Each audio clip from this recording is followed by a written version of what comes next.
7 News at 6 starts now. Now at 6 on Nasty Nor'easter. It's the worst I've ever seen. Crashing the coast. The winds are relentless, and they're just showing no signs of letting up. And sparking trouble. The news station has storm force coverage. Yes, our coast pummeled by rain, those high tides having an impact, whipping winds. This was Marshfield today, where the water breached seawalls throughout the day, waves crashing on shore, often washing out roads and stranding drivers. Quincy also feeling the storm's full effect. Streets there flooded with several feet of water in some spots. That had crews rushing out to perform emergency rescues, even using a front-end loader to move in and pull people out to safety. Those floodwaters at their worst during high tide earlier. And we have another one coming in about 6 hours, so we're watching that very closely. And the wind has been taking a toll as well. Check out Watertown. We showed you a different angle, but here it was when it first happened. Arsenal Street, just a mess, and the road closed after winds brought down a number of power poles and street lamps. Trouble in Tewksbury, too. A tree crashing down on top of a Jeep today. What a mess there. That driver had to go to the hospital, but is expected to be okay.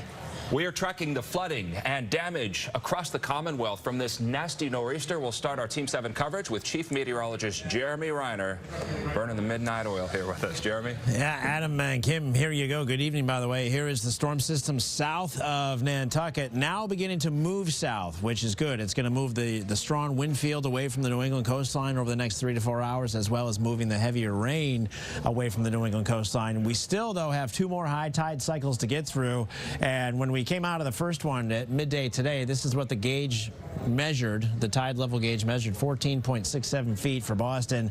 That is the 3rd highest high tide since 1921, since they had recordings at that time. The highest, of course, the bomb cyclone back on January 4th, and number 2, blizzard of 78. So the next one we worry about, that's the midnight high tide. I think that's going to be worse, unfortunately, than the one we came out of at midday today. And then after that, we have a midday high tide tomorrow. Radar showing a plume of heavier rain still coming in from the ocean. Focus now on the South Shore. You notice up through the Merrimack Valley, southern New Hampshire, shows over, and even into northern Worcester County. So this slowly starts to drop south this evening, although I think it's going to take a few more hours. Boston south down along the South Shore. The bright yellow indicating some heavier pockets of rain, also indicating that the atmosphere is right on the edge of the heavy rain going over to some heavy wet snow that has yet to materialize. At times we saw reports of the rain and the snow in the Worcester Hills, but it never did take hold. So I think in the city of Worcester, you may get a burst of snow, but at this point, I think that chance is slim. And even if you do, south of town, it does begin to dwindle. So until we see that rain kick in and over to snow, we'll hold back on talking about any snowfall potential. Winds out of the northeast gusting between 45 and 60 miles per hour. The city of Augusta 61. Nantucket right now, Augusta 75. Here are the peak gusts. Nantucket close to 90 miles per hour earlier today. Falmouth, Augusta 83. Wellfleet, Augusta 78. We have the strong winds focused right at the South Shore and the Cape at this time, and then that will slowly begin to peel away from the New England coastline after about 9 or 10 o'clock. But we will still have some wind out there overnight tonight and through much of the day tomorrow. We'll talk more about that in a few minutes. Now for more on the storm, here's Chris.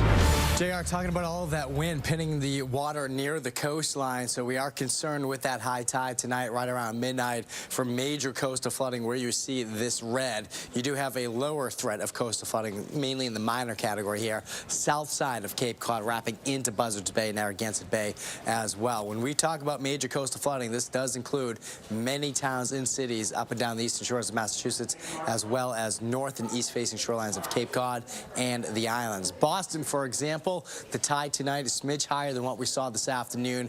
Comparable, I think, with the water levels both for tonight and for tomorrow, though a little worse tonight than what we'll see midday tomorrow, but comparable to what we had earlier this afternoon. This is more concerning. You get up into Gloucester, you're more exposed to the big waves that have been building all day long, powerful waves at that, plus your tide's about 1.5 feet higher, so the coastal flooding will be worse at midnight tonight up through portions of the North Shore, including Cape Ann, and then down through the South Shore. Same case. You know, I know these numbers look close together here in Scituate from the midday high tide to tonight's high tide, but the water level's a little higher and you have to deal with a bigger wave action on top of it. So that's why we do have such a concern here for major coastal flooding tonight. 3 inches of rain, pretty widespread into southeastern Mass, at least between 2.5 and 3 inches of rain that's fallen so far. There's a flood warning into much of southeastern Massachusetts for some localized street flooding, poor drainage area flooding with all the rain that we've had, and enough of that runoff finds its way back into the rivers and streams where the Taunton River now becomes an issue.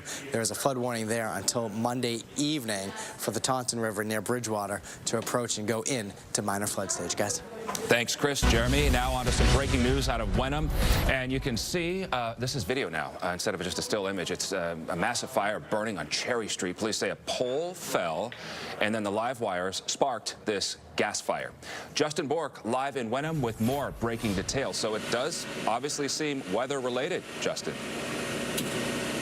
Adam, the last we're hearing is that this is weather-related. We're told it was a power line that went down and came into contact with a gas main, igniting that gas and sending that fireball up into the air. Now, as you can see behind me, this scene is still very active as emergency crews and utility crews work to shut off that gas main. Until they do that, this fire is just going to keep burning. And you can also see this area shut off. It's considered to be very, very dangerous right now.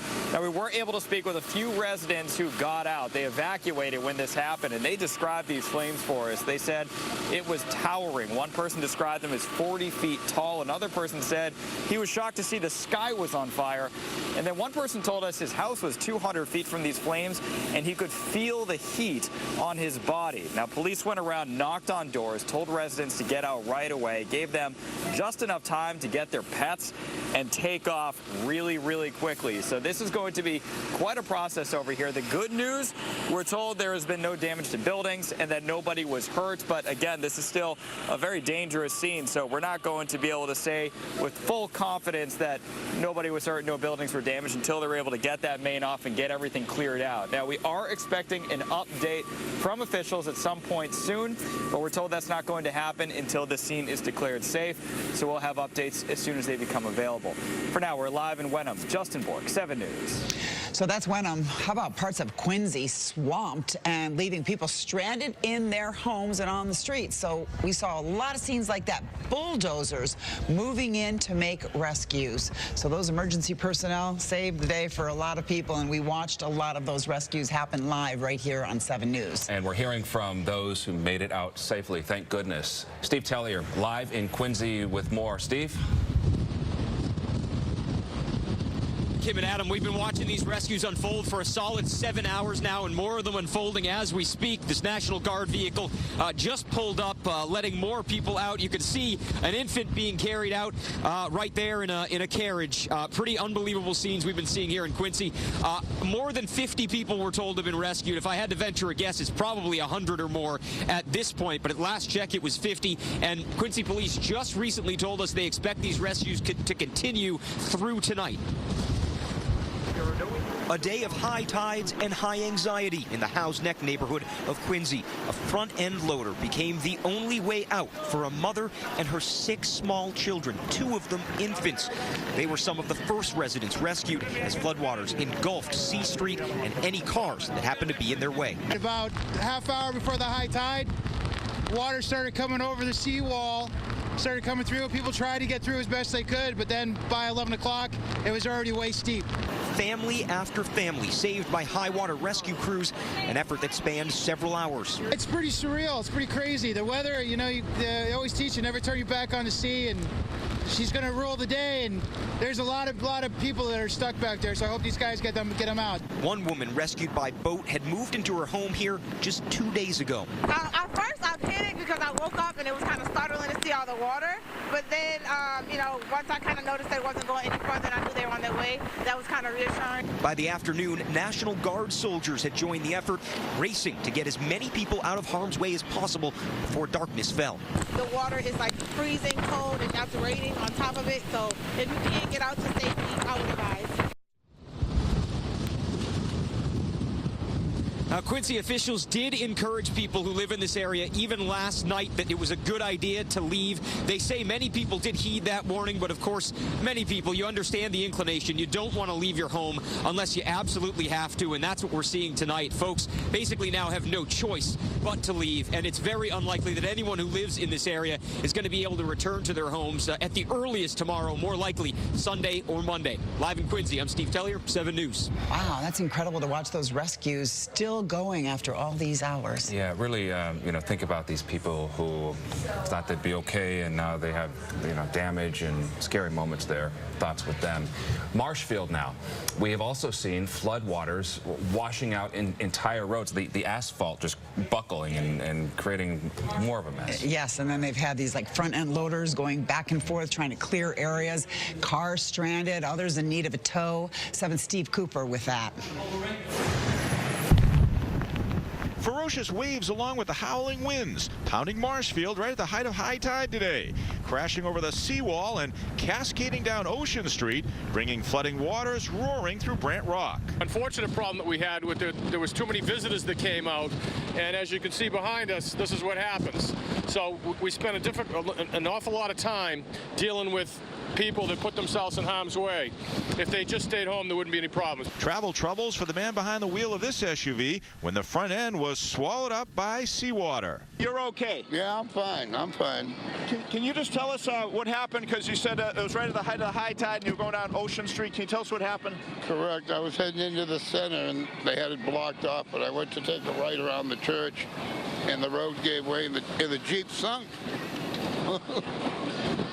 Sorry about that.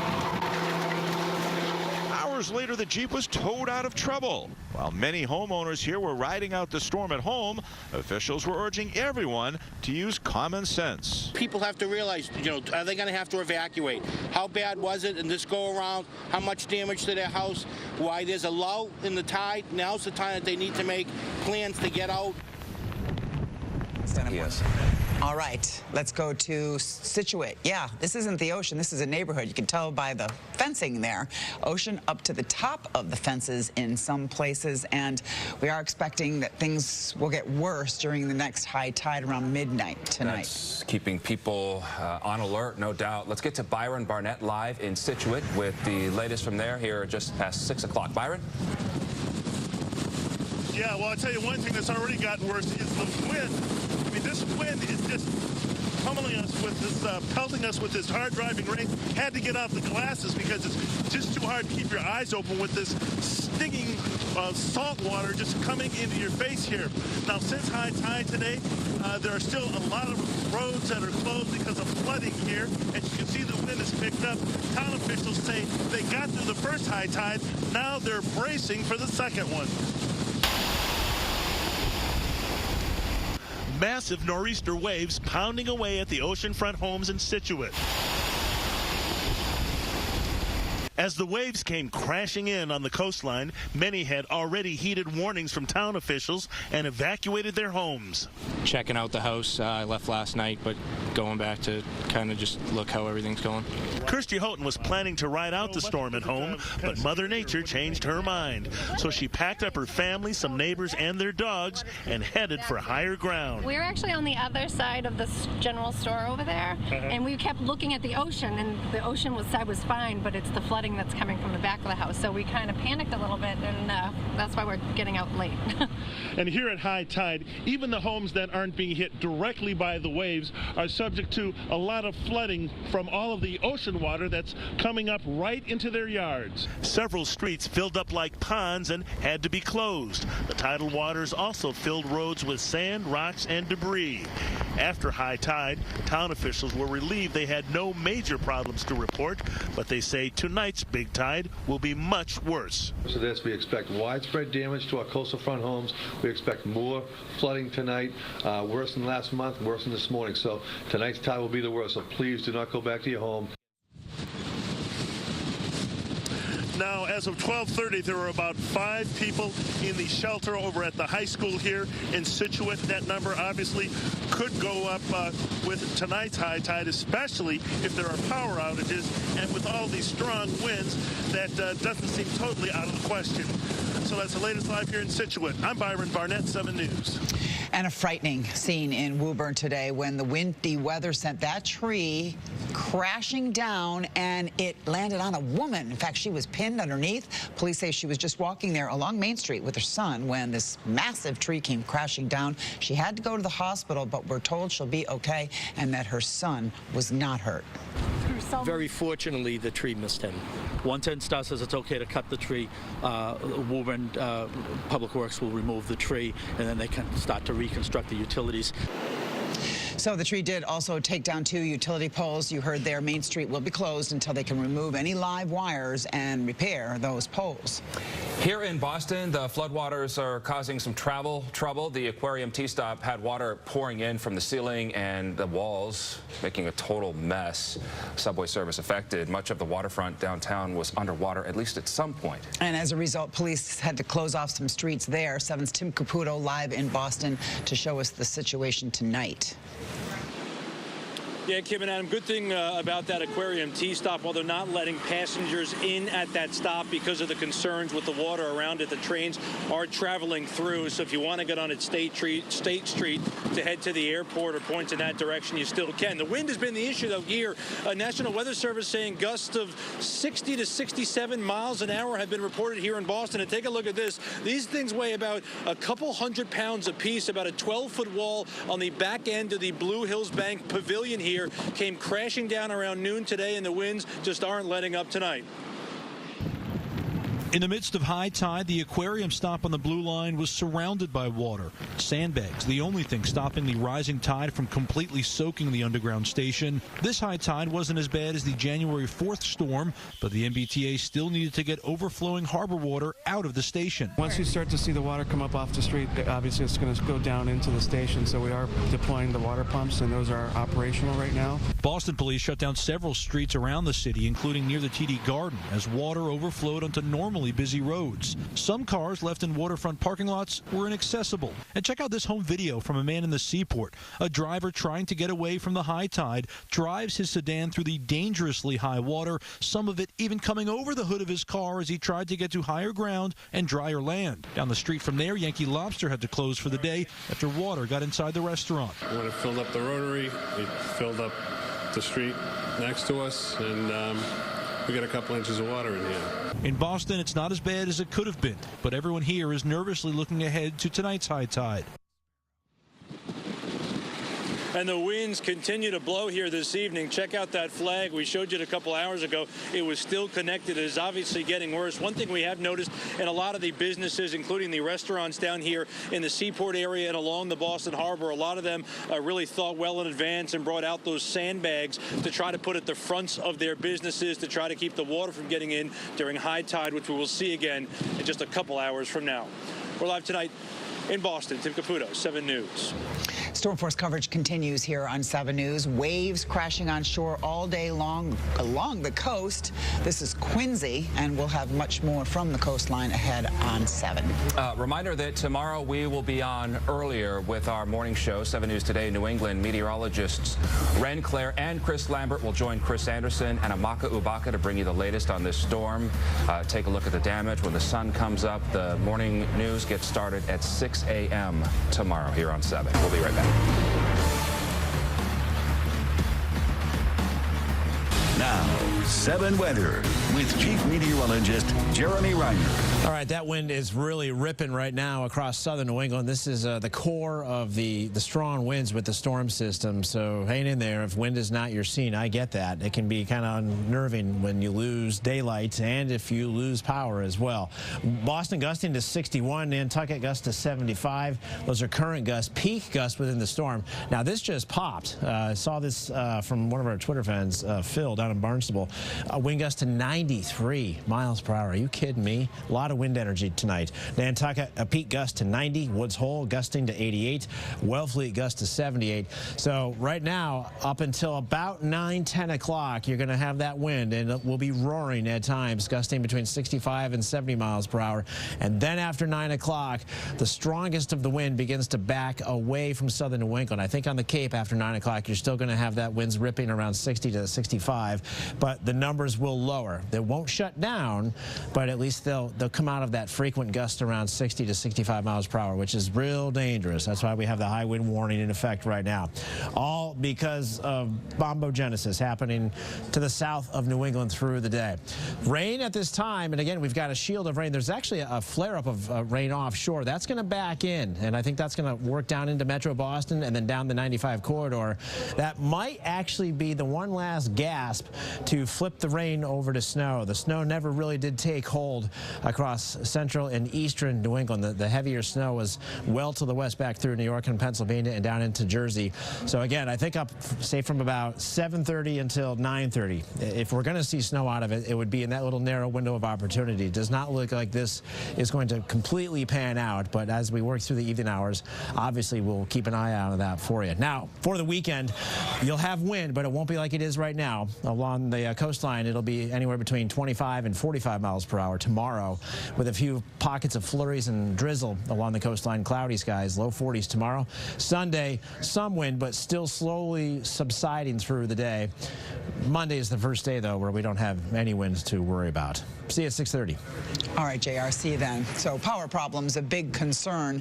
We know crews are out there in full force, and they definitely have their work cut out for them in Watertown. Part of Arsenal Street just covered in downed power lines and just a mangled mess of tangled wires and poles. So that street is closed, and they say it's going to be at least Sunday before they can get things, you know, back in business, but might even take longer. They're working on it. Right. So let's get you updated right now. The current situation, Dan Housley is live in Watertown. Dan? Well, you heard Jeremy talk about all those winds, so give these guys credit. They are out here in the wind and the rain making those repairs. You've got one pole already put there with the snap pole still hanging there in the air with the new pole in its place. Over here, we've got other poles that are just waiting to be put up. And look at the damage you've got here. You've got pieces of the pole still hanging up in the wires. And the flashing lights and the men you see back there, they're all trying to make the repairs for damage that came without warning. Arsenal Street in Watertown looking like a bomb went off. And as you can see, the streets are all blocked. Nobody can get by. The power's out in this area. High winds brought down a dozen or more utility poles, one after the other, falling like dominoes, dragging down pole after pole and leaving the street covered in a tangle of wires. Those wires coming down also cutting power to a large section of the city. We had traffic lights all over town that were out there affected by this grid, but the first responding Eversource troubleman, he isolated the area, had him shut the circuit off, because as you can see, the wires were over cars, and it was a pretty dangerous situation. Imagine driving down this street as the poles and wires came crashing down. Somehow no one was caught below. We were lucky. The traffic was light because of the weather. Everybody stayed inside.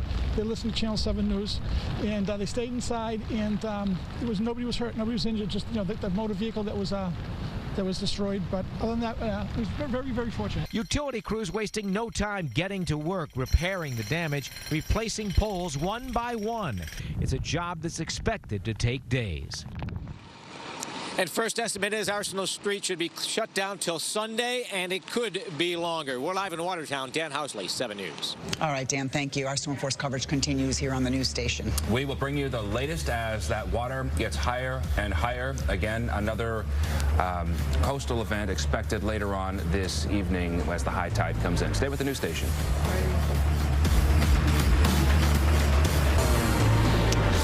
All right, that's going to do it for 7 News at 6, but a lot more Storm Forge coverage ahead. We've got that tide coming up at midnight, so you'll be able to count on us. We're keeping you updated as this storm batters the state. Possibly historic flooding underway right now. More live reports straight ahead after a quick break.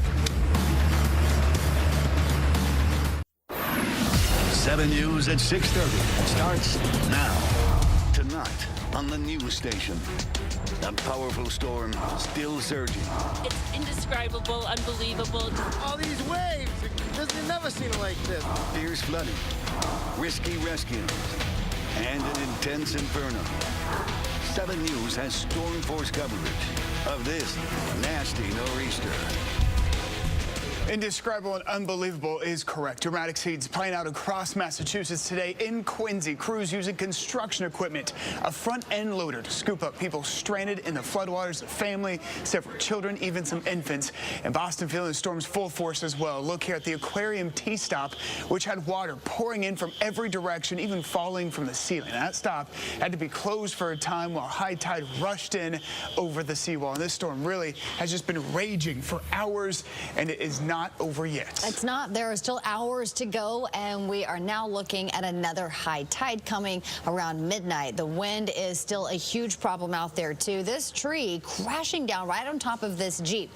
This is East Street in Tewksbury. The fire department taking the driver to the hospital, and they say that driver of that vehicle is expected to be okay. So fortunate. And in Watertown, look at the wires down here. Power poles and lights crashing down. This is on Arsenal Street, a popular and well-traveled street in that area. Police have it blocked off, and it's going to take some time for crews as they're working right now to clean up that mess. And our team of reporters and meteorologists have been tracking these conditions for all of us for hours now. Yeah, so now we want to check in with our chief meteorologist, Jeremy Reiner. And Jerry, you've been tracking this thing for days, and it's hard to believe that we still have a long ways to go.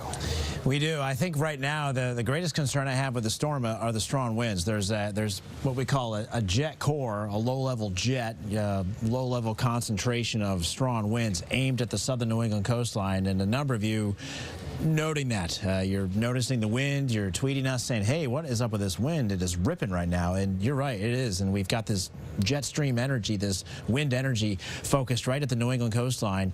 And we'll have that for about another 3 hours or so. I think around 9 o'clock is when the strongest of that jet stream wind will start to retreat somewhat. It might take a little bit longer to get it off Cape, but even there, I think by midnight for sure, you won't be dealing with these winds. These are the peak wind gusts. This just happened within the last half hour. Barnstable gust to 93.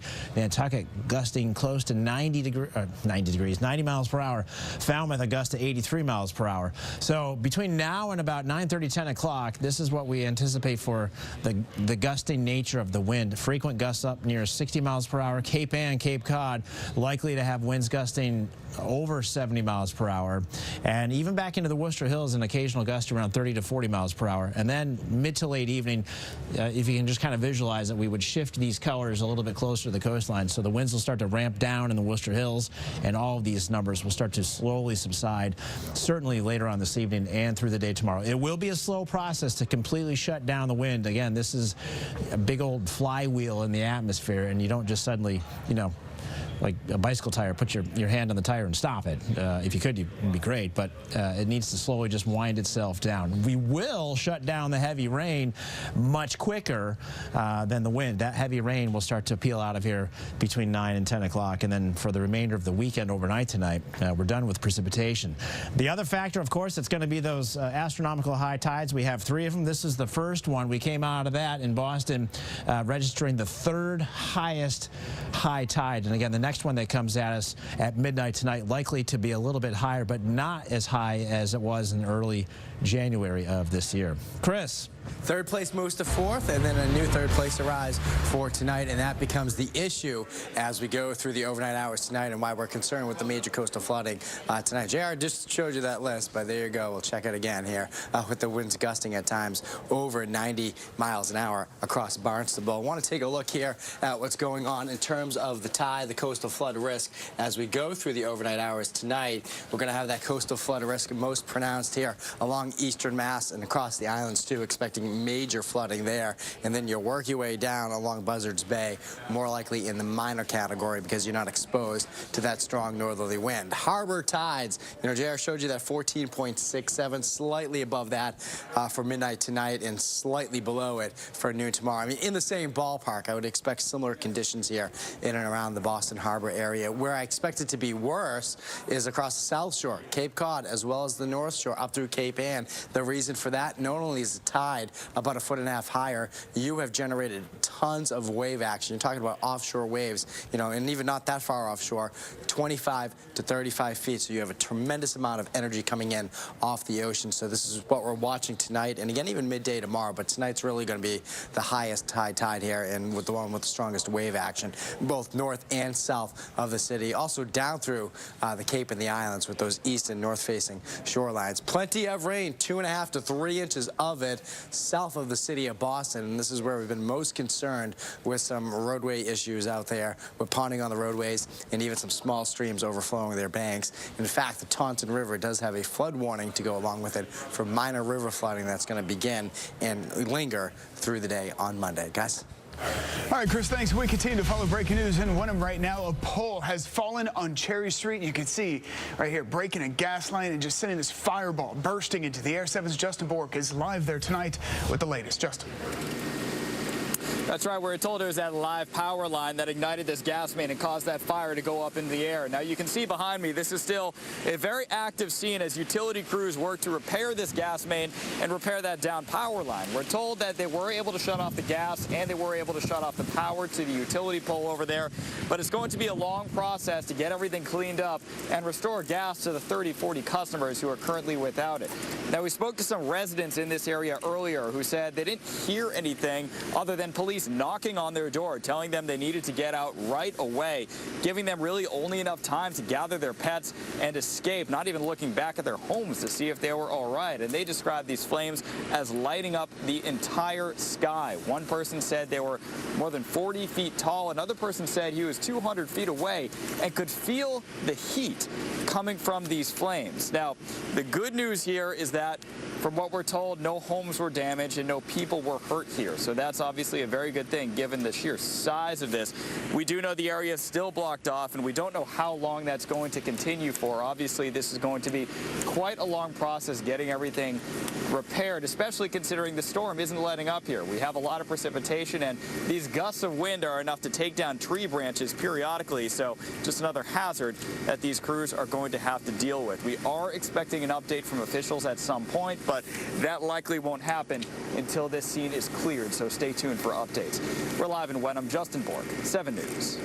A lot of issues really across Massachusetts. It's just a lot of areas hit hard, but cities and towns south of Boston, they're taking the brunt of this storm right now. Roads are flooded and fierce winds really making the conditions even worse. In Quincy, crews were rescuing people, including a family and children, from those rising waters. A very dangerous situation in Quincy tonight, and it remains that way. 7's Steve Tillier has been watching this unfold for us for hours now, out there in the elements along with everyone else. Steve, how is it now? Well, it's still pretty nasty out here, and the high water rescues are continuing, and they're likely to continue through tonight, we're told by Quincy police. Now, Quincy officials did tell people who live in this area last night that it might be a good idea to get out of this area in advance of this storm. They say many people heeded that warning, but some did not, and those people had a very dramatic day. 6 small children, including 2 infants, along with their mother, rescued from frigid floodwaters in Quincy as the ocean encroached on their home. Mother and children shaken up but unharmed. The water surged into the Howes Neck neighborhood around mid-morning, and the situation quickly became dangerous. Dozens of residents had to be rescued, including a woman who had moved into her home here just 2 days ago. At first, I panicked because I woke up and it was kind of startling to see all the water. But then, you know, once I kind of noticed that it wasn't going any further and I knew they were on their way, that was kind of reassuring. The floodwaters were so strong, they shifted cars abandoned in the road by their owners.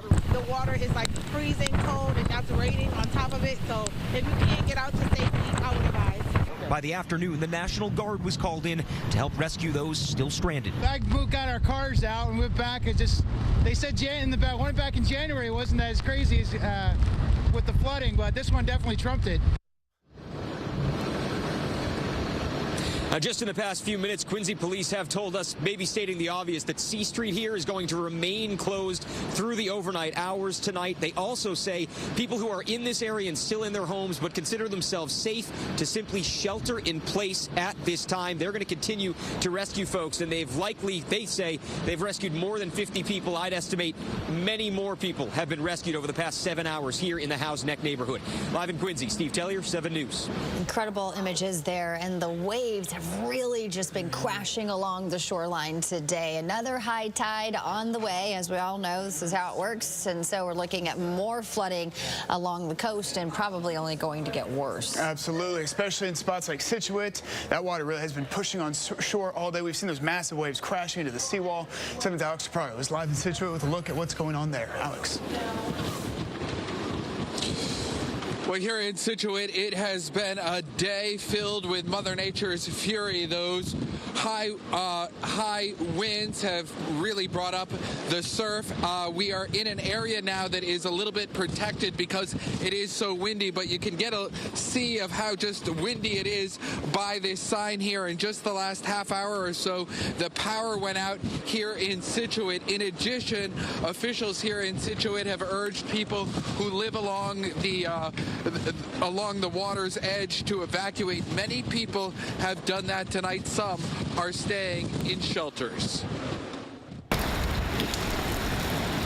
A non-stop battering in Scituate.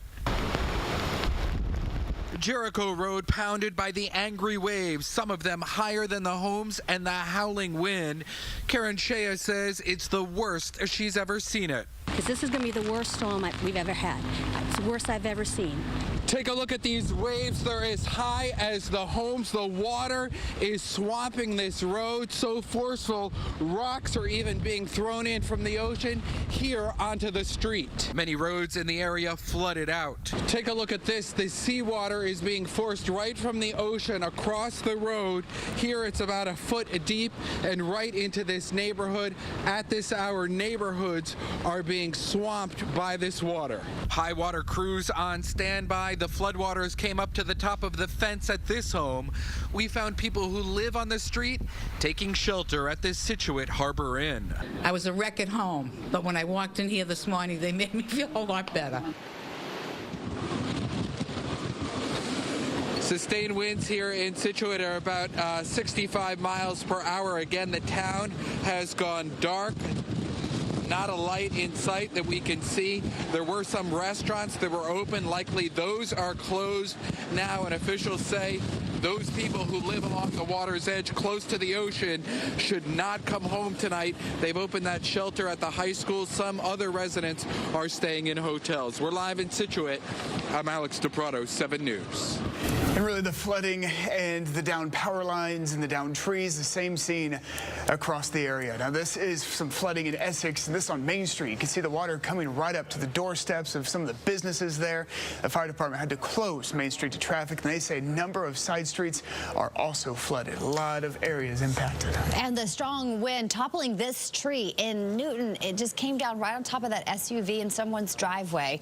This is on Salon Street, and a neighbor described it as a sort of domino effect with one tree taking down another, etc. And the homeowner's daughter says she raced in then to make sure her parents were okay. My parents and my sister were in the house. My sister said she heard this horrible noise, and in my parents' bedroom, everything came off the wall, so the mirror's down, and like 3 or 4 of the windows are broken upstairs, so there were like rain's going in and everything. So I've just been out here for like the past hour and a half talking to the police, trying to go in, checking about the structurally intact. My parents are going to be staying with me.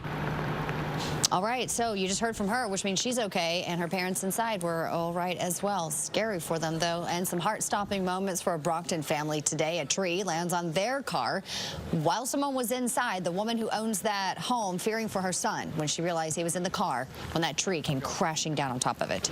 My first thought was my son, because I knew he was in the car. The house shook, and then the tree, we heard a noise. We didn't know what it was. We ran out. My son was still in the car with the tree on top of it. Unbelievable. That tree scraping part of the home when it fell. Mother says she's just happy no one was hurt. Close call, though, and we have more storm force coverage ahead for you. We're tracking the spots flooding across the state. We're tracking the debris that's come down, the power outages, all of that in live reports straight ahead. And we're on earlier tomorrow on 7 News Today in New England. Meteorologist Ren Claire and Chris Lambert will join Chris Anderson and Maku Baka to bring you the latest on the storm. We get started at 6 a.m. tomorrow.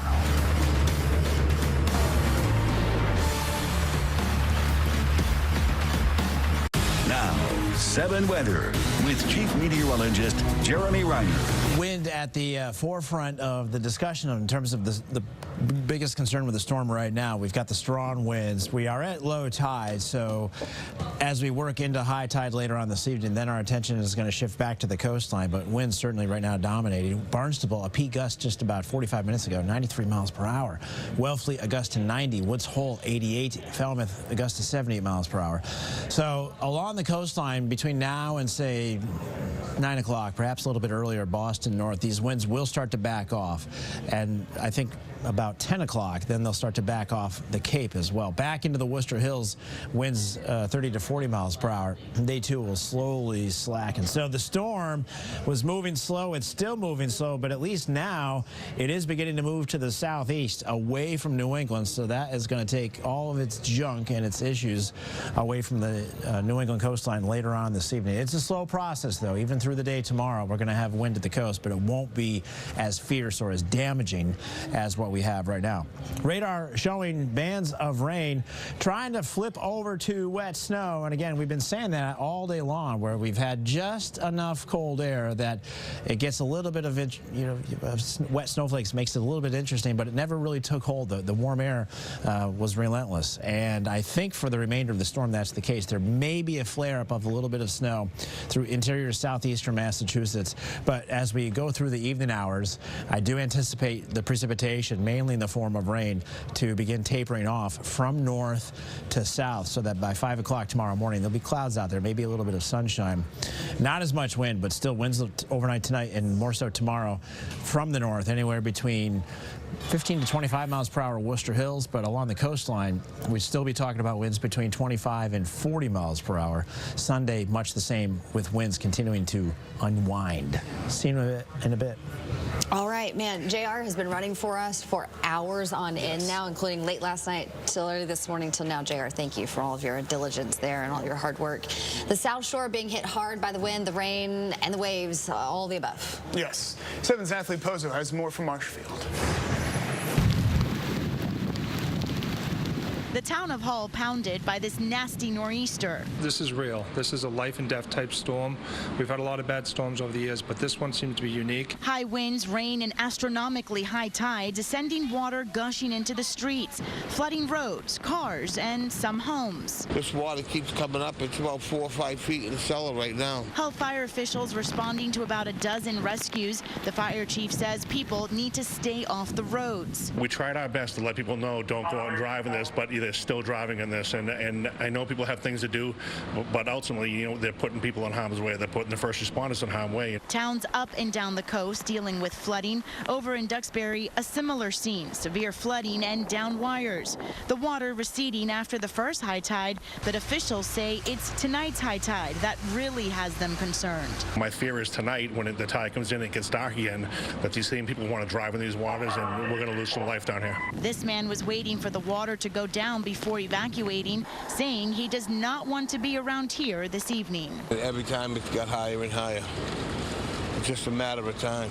Natalie Pozo, 7 News. Okay, we have more storm force coverage straight ahead for you on the news station here at 6:30. It's been a busy day for rescue crews across the state, saving people from floodwaters, including this scene in Quincy. If you take a close look, you see that yellow dot. Quincy police say that's one of their actually officers there checking out for water rescue. They said he stands more than 6 feet tall, and the water's up to his shoulders. That's how you can tell how high those waters are. Much more in the storm still ahead.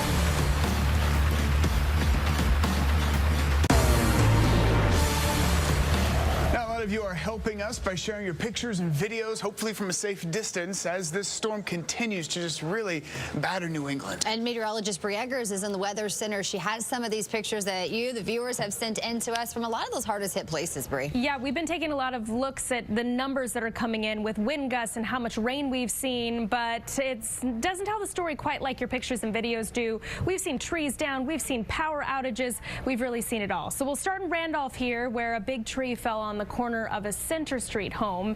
You're able to see the damage in the video. That is a massive tree there. And in Framingham, Paula Rader sent this picture to 7. You can see a tree falling between 2 cars on the driveway, almost a near miss there. That happened on Belknap Road. And Esther Mullaney sent in these pictures of high water and big waves on C Street in Quincy. And these pictures taken right out in her backyard.